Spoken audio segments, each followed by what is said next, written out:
carefully took the door panel off, and now we're going to have a look at the speaker system. Power base. Wow. Carefully remove these cables.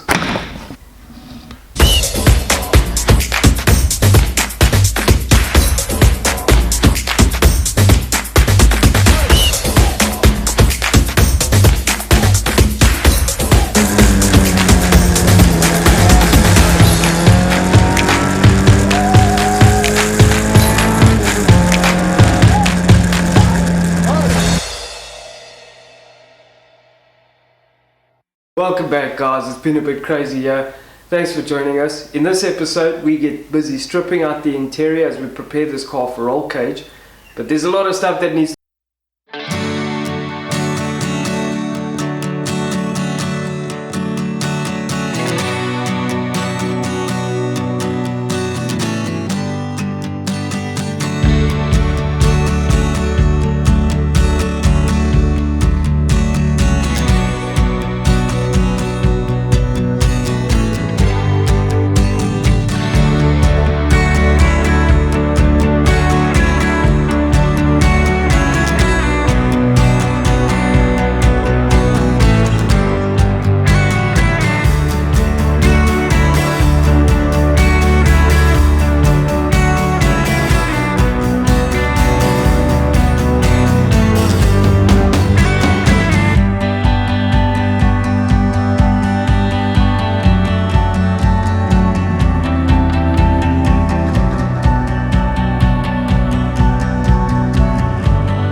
out, the seats are out. Man, this car has fought me, and I can see why this was a premium vehicle in the day. It is just so well put together. You can see here, this is the base of the carpet. All the sound deadening foam. It also acts as insulation. You can see how it's taken the shape of the heater ducts for the rear seats. It's a very well engineered car. This is 25 years old. Really good quality engineering from the Germans. Just the weight of this carpet is probably 1.5 kilos. That's probably 6 kilos, maybe 10.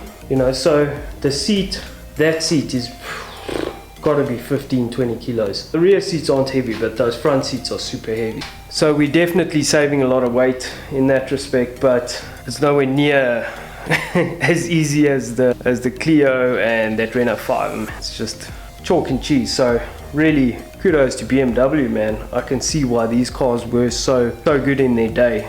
Also just driving it's amazing, but it's all these little elements that make it really good. So this is where we are at the moment. Rear parcel shelf is out, rear seat is out, front seats are out, carpet is out, the dash is still in. Got to remove all that ducting. There's a lot that needs to be done. There's all this funny little cables, some of it's for speakers, and so Valdo and I are just going to have to figure out what all of these do and then basically remove what we don't need. For now I'm just going to trial fit the race seat. Alright, so the challenge that I'm having is twofold. Number one, it's fouling over here, which isn't actually a problem because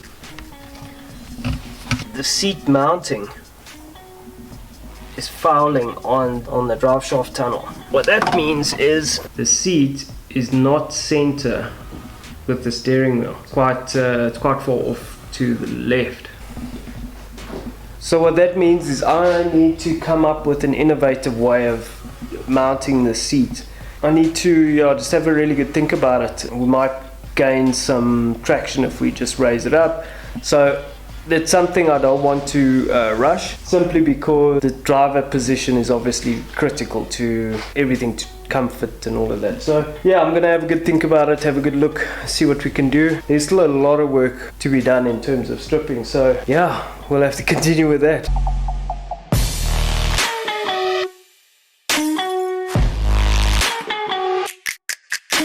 Carefully took the door panel off, and now we're going to have a look at the speaker system. Power base. Wow. Carefully remove these cables.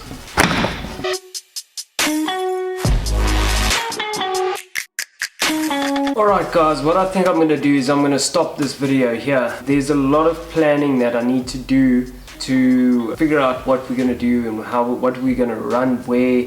In other words, on this door card, what are we going to do with all these cables? What are we going to keep? If it's a no holes barred build, then you will get rid of the glass and basically replace it with polycarb. So I need to decide, is that an expense I want to spend now? I might want to do it later, and maybe not now, but there is a massive weight saving in going to polycarb. So I need to think about that in terms of the cost and the build and the effort, etc. Like I say, if you take the glass out and you take the motors and all of the mechanicals out of it, as well as all the cabling, it's a massive gain in terms of weight, but you're looking at the cost of a sheet of polycarb. So the labor, obviously, I'll do myself. Then I've got to figure out door cards. What are we going to do on the door cards? Obviously we want to keep it nice and neat, so you can have carbon fiber door cards made, but again, that's just going to shoot your cost up. So being that this is a budget build, we want to kind of just keep it all relative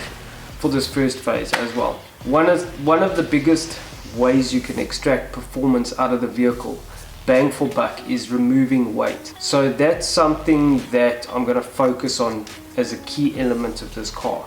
So bang for buck, it might be definitely worth it to get rid of the glass and go polycarb, because to try and get 0.2, 0.5 out of the engine, or even a second out of the engine, is going to be an astronomical cost versus getting it out of the chassis, in other words, out of weight.